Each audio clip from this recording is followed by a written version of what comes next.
Hi everyone. Welcome to the Story Forest. It is so good to have you all here. So glad you've come. My name is Evan Primo. I'm the artistic director of Northwoods Music Collaborative and also co-founder of Story Forest with my friend Chris Marshall. And this is a big event for both organizations, actually, because this is the first official Vermont performance of Northwoods Music Collaborative, and it's the first live event of the Story Forest. And we have two very special stories for you today. The first one hasn't been heard by anyone yet except for our immediate families, and we're so excited to share these with you. Yay. Okay. So these stories are all about calming you down. And so if you fall asleep, that's actually a really good thing. And hopefully this is a space where your nervous systems can really just take a break. So we hope you enjoy this. And you can close your eyes.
Way up in the mountains,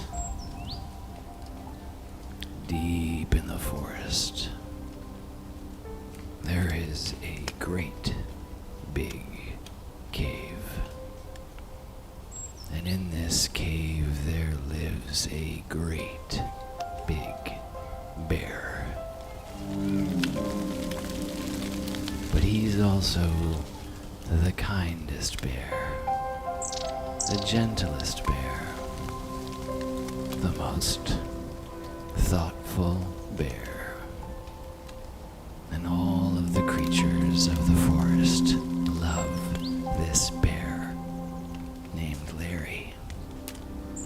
You see, Larry's the kind of bear that will always remember your birthday. He knows where all of the creatures have left their nuts and berries. He knows just what to say if you're feeling scared, or sad, or lonely. Now, I said Larry was big, but Larry is enormous. Like when he stands on his toes, he's over 11 feet tall. And when he stretches out his arms, he can hold a whole family. His paws are bigger than frying pans. And his nose, his big black nose, well, it's like a pine cone. But not those little bitty pine cones. No, I'm talking about the really big pine cones where the fairies, they hide inside. Well, Larry wasn't always this big. You see, one spring day, when Larry had just woken up from a long nap, and the sun was shining down on his face as he crawled out of the big cave that he lived in with his big mama bear. Well, the snow was melting off of the brows, and he said to himself, I'm gonna go on an adventure. I'm gonna go to my favorite place, Little Pond. Oh, so he started on his journey through the woods. And to get to Little Pond, you've got to find your way through the rising alder and the little thickets and prickles. You've got to find your way down a cliff. But when you get there, oh, is it ever a magical place? Trees so big, pine and hemlock. Larry loved it so much because up at the top of those pine trees were some of his favorite friends, the eagles. And they were there that day. They were looking wisely to the east. And Larry made his way around Little Pond. Oh, he loved the way that the mud and the ice was squishing through his paws and was giving off a kind of funky perfume. Oh, the air was filled with the sense of, oh, those budding trees. There was a light wind blowing. He got to the edge of the pond there, and he could see the water was gaining ground on the ice. He could see down clearly. Some fish were down there. Yum, he thought to himself. Well, he sat down and he listened to this brook that was just gently tumbling into the pond, and the sun was warming his still skinny little body, and his mind drifted off. He was thinking about the summer adventures he was going to have, the fun with his friends, the games they were going to play, the berries they were going to eat, and maybe some honey if he was lucky. He was so lost in his daydream. He hadn't noticed that the winds had started to change.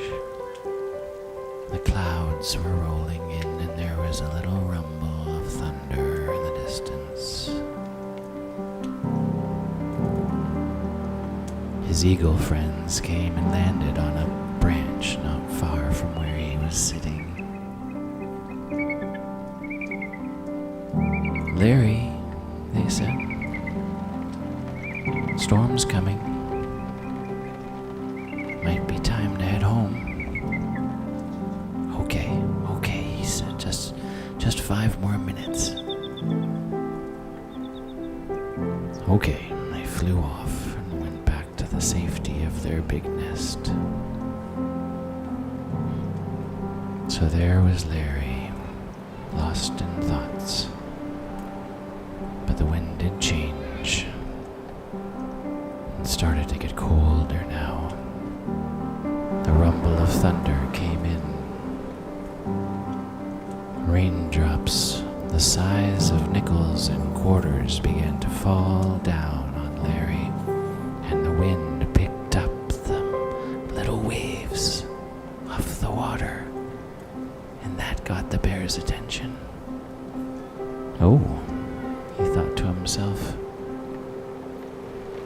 I do have to get home. So he started making his way back around Little Pond. Squish, squish, squish. The wind was now going a little bit faster now, and it was a little bit colder, and he was starting to shiver in his little body. And he could feel something like fear rising up in his little body. He was getting scared. You see, transitions are hard for everybody, especially Mother Nature. And when she's going from winter to spring, things can get a little rough. Sometimes she wants to throw off her winter jacket. She wants to stomp her feet. She wants to blow her mighty winds and clap her hands. And she can throw down sheets of water. And those little creatures are hoping it's just a spring storm, but not this one. No, this was a late winter blower. Larry was getting scared now, so he started making a break for those cliffs. And he started trying to climb those cliffs. But they were slippery because the rain had fallen onto that ice, and it was hard for his little claws to climb up, and every step he made up, he slipped back down. He was getting scared now. He looked from side to side, and he saw a little path, and he remembered what his mom said. If you're ever lost in the woods, follow the deer trails. The deer know their way out. So he started walking along the deer trail, and he was winding his way up away from Little Pond, but that storm was getting darker and louder, and the rain was falling harder, and a crackle of thunder, and a crash of a big branch. He found his way back onto his little trail, and he moved along, but it was getting very dark now. Thankfully, there was a giant maple tree that had fallen over, and there was a crown of roots with their dirt and rocks. So he crawled inside, and he nestled himself in there. And he took his paws, and he put them over his eyes. He thought he could hear his mama calling him, but he was too far away. Must have been just the wind. Then, coming through the woods, was a sound. A song. A beautiful lullaby. And it was warming his heart. It was making him feel safe inside. And as it got closer, he was sure that he was also getting warmer on the outside, too. Could it be? Am I actually getting warmer? So he built up the courage in his little body to pull his paw away from his eyes. And he looked through, and he saw, oh my God, it was the biggest moose he had ever seen in his entire life. Oh man, she was massive. And her back big, strong pack was protecting Larry. And she was singing this little song. And it went a little something like this.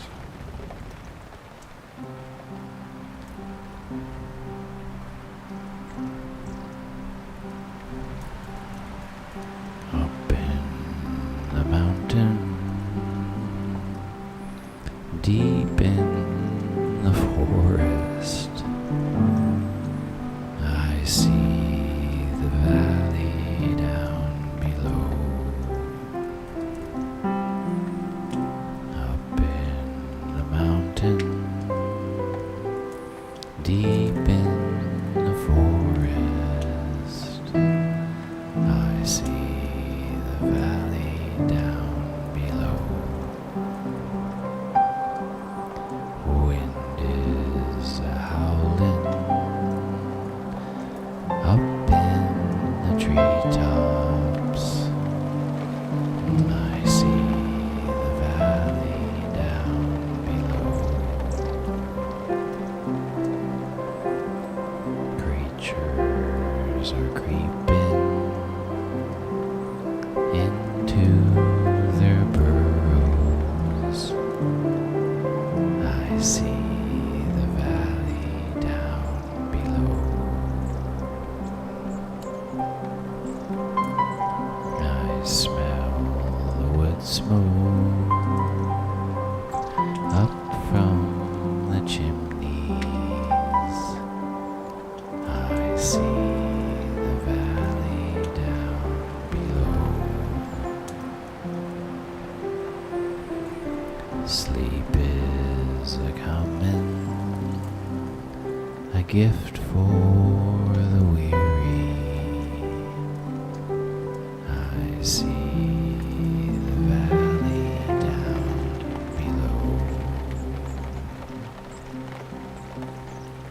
I see the valley down below.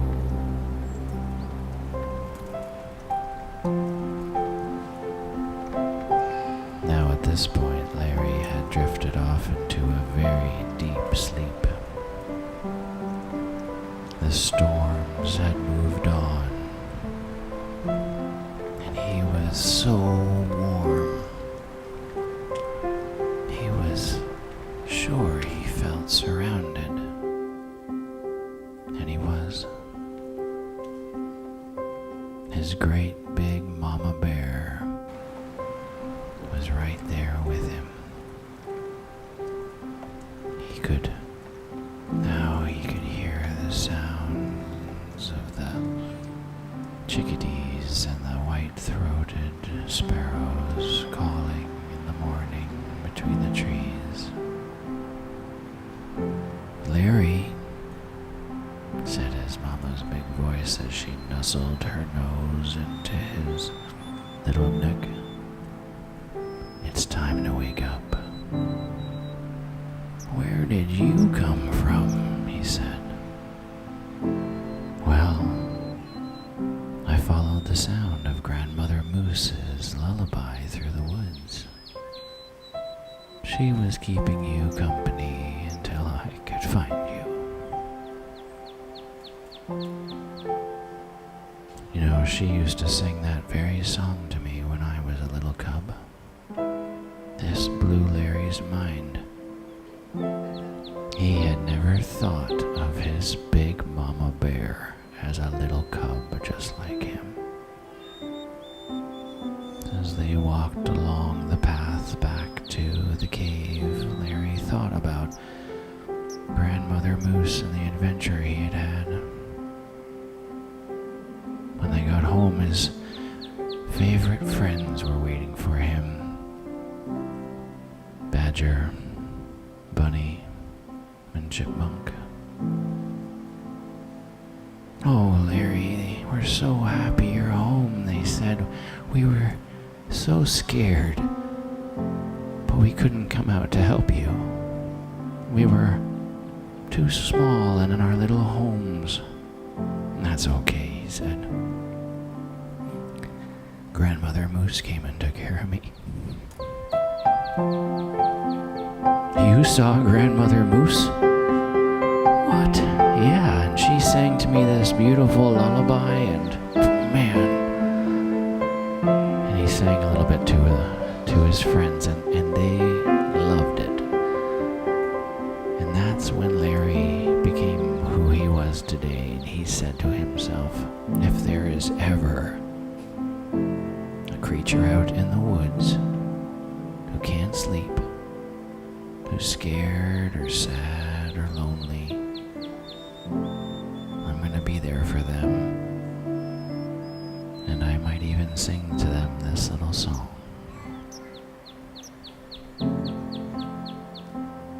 Good night, Larry.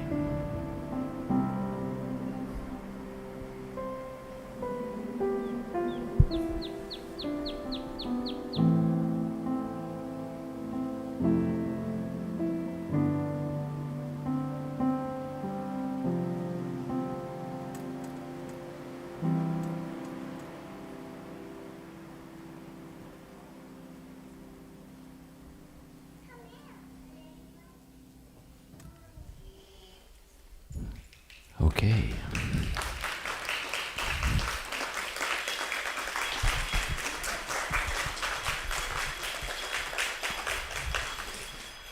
Thank you so much. We're really excited to be releasing a series of 3 Larry the Bear stories on the Storyforest Network website, probably this week, end of this week, next week, sometime very soon. I forgot what I was going to say right now. We're gonna have a moment after our next story in case anybody has any questions for us. I just wanted to say that, and I also wanted to say what a joy it is to work on these stories with Chris and to create music for them and find sounds for them, and it's just such a privilege, such a joy. And next we're going to do a story that is on the website already, along with a few others. And do you want to say anything about this, Chris? This is a cool story. It's about a leaf and a tree and the wind. And if you like geography, you might like this story because it's going to take us around the world. And it's important to know that all of our stories are really meant to calm you down. So, it's not unfamiliar for people to fall asleep in the middle of our stories, and that's kind of the point. But we really appreciate you guys hanging with us today.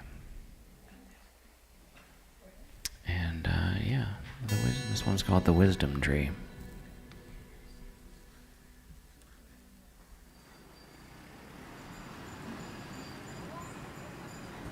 I hope you like it.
stands a mighty maple tree. And she is taller and stronger than all the other trees in the forest. And all the other trees look to this big mother tree for strength and courage. And the creatures of the forest, they come to her for stories and wisdom. How does she know so much? Well, way up at the top of this tree, on a very special branch, there is a single chosen leaf. And this may not be the biggest leaf, or the prettiest leaf, but they are an incredibly important leaf. For every year, this chosen leaf goes on an incredible journey. All through the spring and summer, while the winds are blowing and the summer rains are falling and the mushrooms are growing a little bit taller in the woods. The wisdom tree starts to talk to this little leaf. Oh, little leaf, you are going to go on an incredible journey. I am? Said the leaf. I don't want to go on an incredible journey. I like my little spot. From here I can see everything across the forest. I can see all of my friends, all of the creatures. Oh, said the big tree, you haven't seen anything yet. You see, every year, the chosen leaf, you will get picked up by the autumn wind. Now, my friend, the autumn wind blows longer and stronger than any other wind. I don't want to get picked up. I don't want to let go, said the little leaf. I'm afraid of what will happen to me when you're not holding me up. You're a big, strong tree with bark and branches and deep, deep roots, and I am just a delicate little leaf, thin. You provide protection for me like you do for the other creatures of the forest. Ah, yes, but without you, said the big tree, this forest can't stay strong and resilient. The leaf thought about this. They didn't want to go on a big journey far, far away, but there was something in the way that the tree was talking to them that made them feel better inside. The weeks went by and the little leaf watched as the forest changed. The summer deepened. They watched the comings and goings of the owls and the hawks and the badgers and the foxes and the chipmunks, and soon that wind began to blow. And the wisdom tree spoke again and said, Okay, little leaf, here comes our friend the autumn wind. Are you ready to let go? Yes, said the little leaf.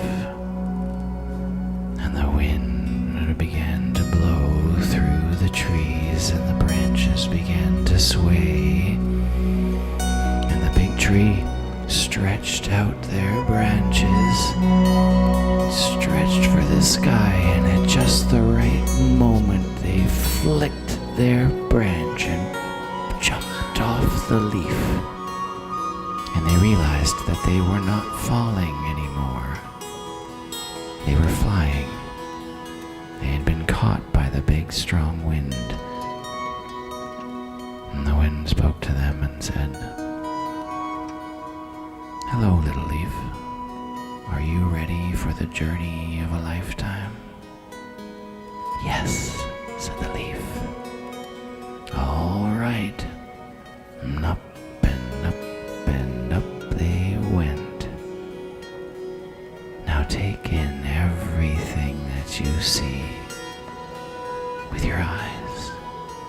Breathe in deeply with your nose and listen. Really listen with your ears, because everything that you see on this journey, all of that knowledge is going to help make that wisdom tree stronger and wiser when you come home. Okay, so up and up and up they flew, a little bit faster now, as they left those eastern forests of hemlock and pine and birch and alder, and they started to rise over the green mountains and made their way to the rocky white mountains. It was cold up there. And then down, down they came to the most beautiful patchwork of farms and fields, where the cows and the horses lay grazing on hay and oats and barley. And those fields and farms eventually started to get crisscrossed by roads and highways. Towns emerged, and those towns then turned into cities, where there were cars and trucks and buses that were ferrying people here and there. Concrete and steel and glass rising into the sky. The leaf had never heard such a noise before, or smelled these smells. These cities were immense. All the way they folded onto the ground, right up to the edge of the water, where strong rivers flowed out to the sea and bridges stretched over to mountains and to the islands. Ferry boats, fishing vessels, and large ocean freighters began to move out to sea. And the sea was vast and blue. The leaf's color began to change. They weren't that bright forest green anymore. They were now yellow with bits of orange.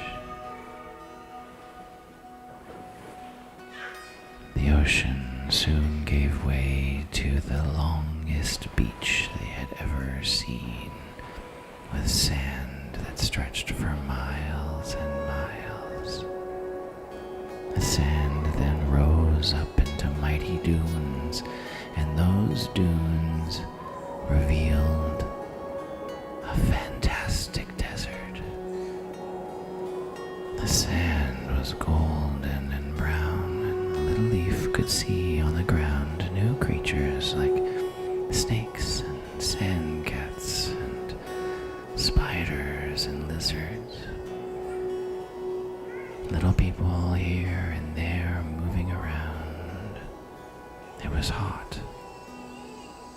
Eventually, this beautiful desert made its way to a new savanna, where vast fields and incredible herds of antelope and water buffalo roamed right up to the edge of jungles. These jungles were dense like a sweet perfume, like candy. Oh my gosh, it smelled so good and loud. The calls from the jungle with the jungle cats and the monkeys and the birds was startling for the little leaf. The mist and the warm, hot air rose into the ground, from the ground and up into the sky, and these big, giant storms began to form. All that hot, moist air was rising and eventually started to fall, creating incredible lakes, where the life was just waiting to emerge. And from those lakes, rivers flowed down and down and down until they reached some of the oldest cities and civilizations the earth has ever seen. Now these cities were different, hot and dusty and old.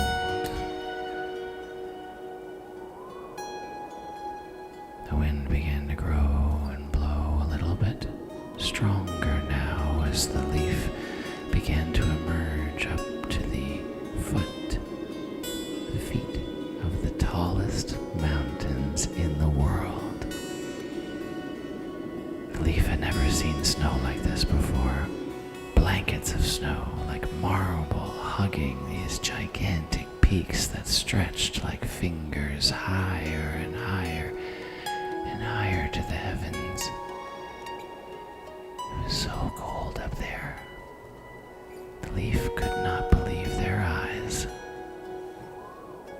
But on the other side of those mighty mountains, the most incredible rivers were flowing, and they were thundering through these canyons, hugged by incredible boulders, their color a bright, bright blue. These waters were spilling out into thousands of little tributaries and deltas, feeding these fields and farms that were feeding vast, vast quantities of people. And the ox and the elephants, the alligators were all in there together. Now these incredible silt-filled waters eventually spilled into the ocean. The leaf didn't know how much more they could take. Their color now was not all yellow and orange, but now becoming very, very red. Emerald jewels rose out of this crystal water. They're crowned like royalty, their crystal necklaces like waterfalls, and waves were lapping up around them. The leaf could see whales and dolphins swimming in the distance. Beautiful black carpets of sea rays swam between the coral reefs, where colors like pink, purple, green, and yellow sparkled under the water. The little coral fish swimming between the sea anemones and the sea turtles. Now, said the autumn wind, this ocean is the biggest of them all, with mighty waves that are rolling through, icebergs melting in the distance. Giant storms were forming off just beyond the view. The leaf was tired now, closed its eyes.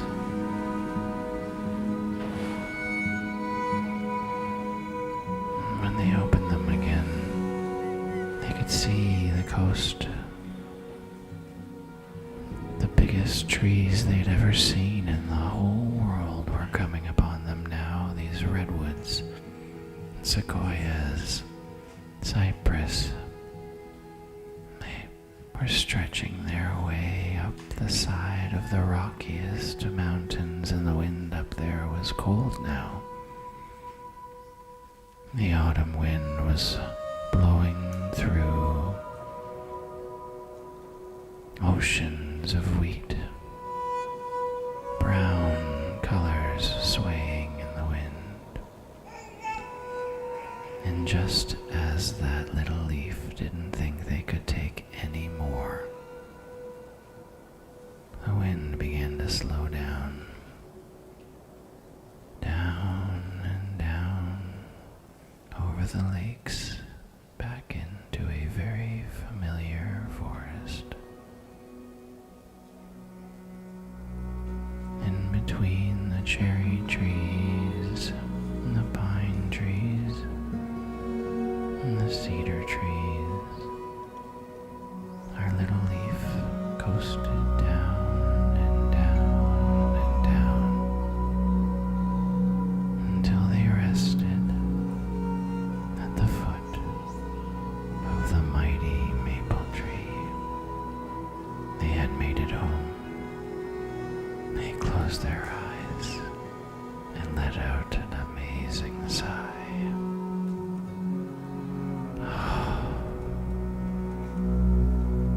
Welcome home, little leaf, said the big mighty maple.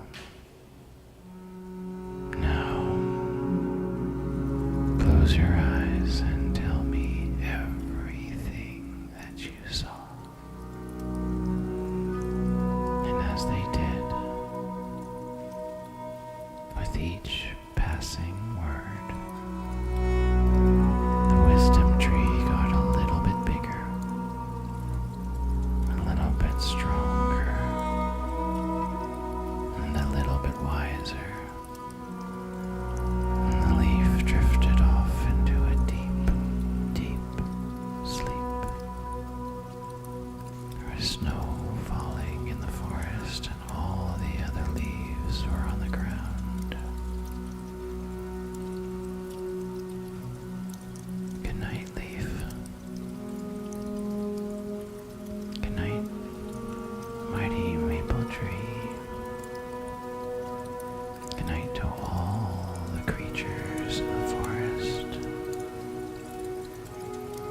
Good night to the oceans and the cities. Good night to the camels and the whales. Good night to the icebergs. Good night to the rivers. And good night to all the beautiful people on this planet. And good night to you in your little bed. Good night from the Story Forest.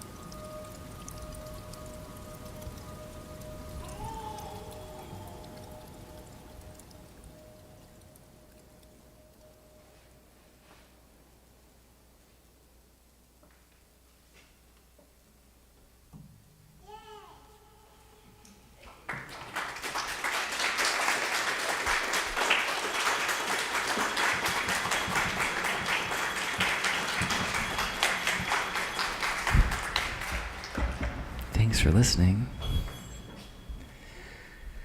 Yeah, so that's called the Wisdom Tree. It's on our website, and they're all free to listen to.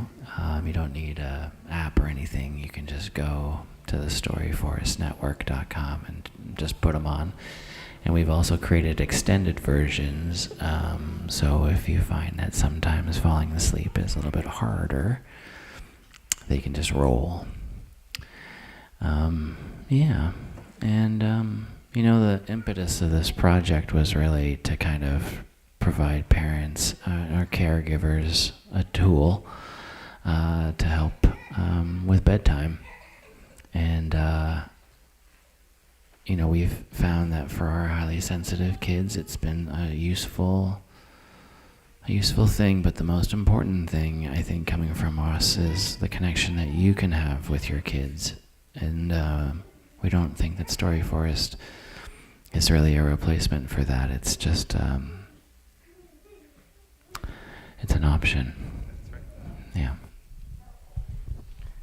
Thank you all so much for coming. Does anyone have any questions before we say goodnight? Yes. Yeah.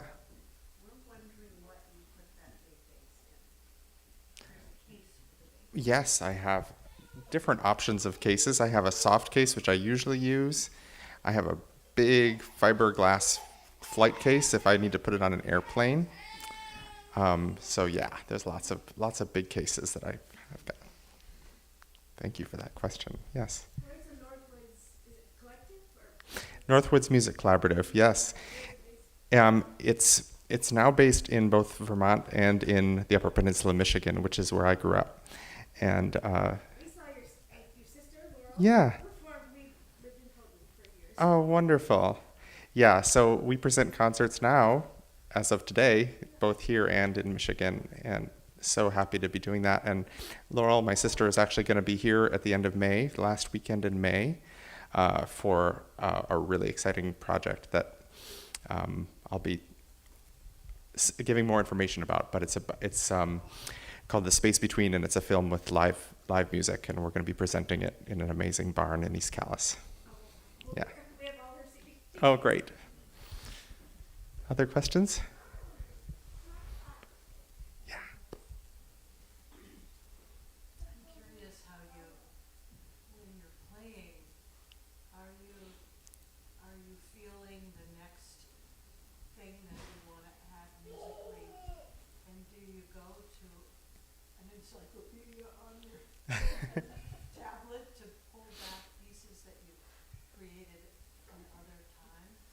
Yeah, yes, thanks for that question. It was, so we've been working on these stories a lot and really crafting them and really trying to find the right sound effects and find the right instruments to go with the characters in the stories, and taking a lot of time working on the balance and making sure everything is just perfect in that way. So when we decided to do a live event, it posed an interesting challenge because we wanted it to be close to the original, but we wanted Chris to be able to do the story at any pace that he wanted and to be able to improvise if he wanted.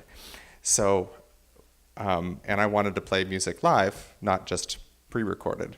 So it was a combination of like removing instruments from the original and then having sections that would loop so that I could, when Chris decided to move on to the next section, I could kind of move on to those sound effects and that music. Yeah, so that's how we approached that. Thanks for that. I just have to say, you say close your eyes and drift off. I could not take my eyes off either one of you. Oh, Your voice, your command, Chris, is impeccable. You could put me to sleep, but I wanted to see the visual because the two of you together is like magic. oh, thank you. Thank you, Sarah.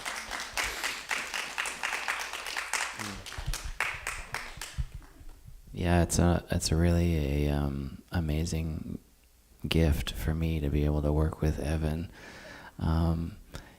He's a wizard, and it's just incredible when you can start adding what we're trying to really make here is immersive audio, so that we can get off of a screen addicted kind of situation, and really give our imaginations a chance to come back to life.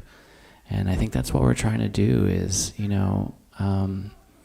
remind you of these incredible landscapes that we live in with so many beautiful pieces of magic that are all around, and we don't need screens to show us those things. We can close our eyes and make them up for ourselves or remember what they're like. And so thank you, and Evan does such an amazing job at giving us the audio, those little tingles, which hopefully bring it to life for you guys.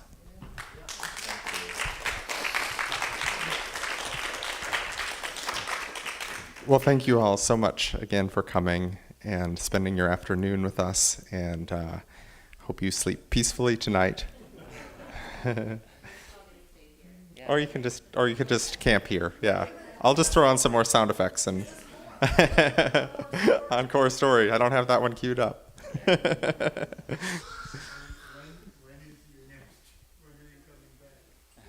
Oh yeah, well we haven't talked about that yet, but yes, we'll. This has been so fun that we'll have to do it live once again for sure. Yeah. Oh, and Chris, you should tell them what the other Larry stories are about. Oh yeah. So there's 3 Larry stories that are gonna drop. Larry is one of my favorite characters. He's my little doppelganger. Well, he's enormous, so he's not little. So that's called Larry and the Lullaby. We've got Larry and the Northern Lights. So if you're a fan of the Aurora Borealis, Larry takes his friends up to the mountain who can't sleep to really take in a beautiful light show. And then we've got, what was the other one? The other one is the Oh, yeah. Larry and the Reluctant Flower, and that's a story about a little flower who's afraid to come out of the ground. And Larry reminds them that they're strong enough to do it. And it's a beautiful story, too. Yeah. Thanks. Oh yeah, please. All of these are coming out of your head, right? This is a great question. All improv. You are a storyteller, and you're going there. I think the question is, yeah, about where do these stories come from, Chris?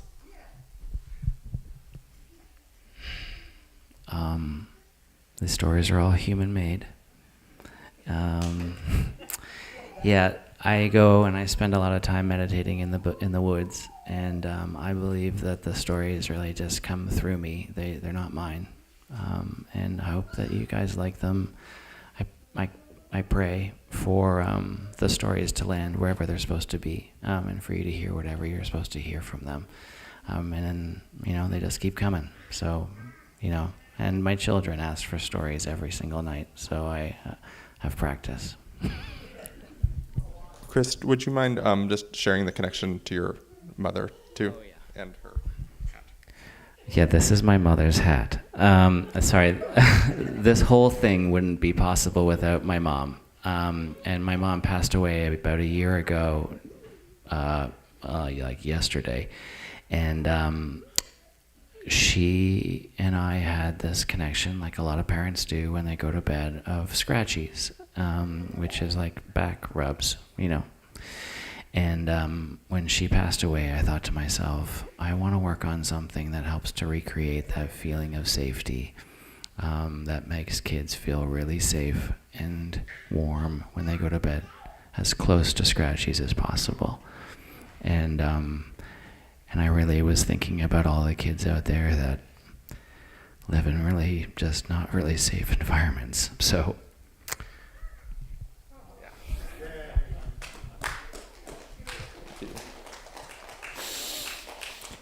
Thank you, everyone, and have a good night.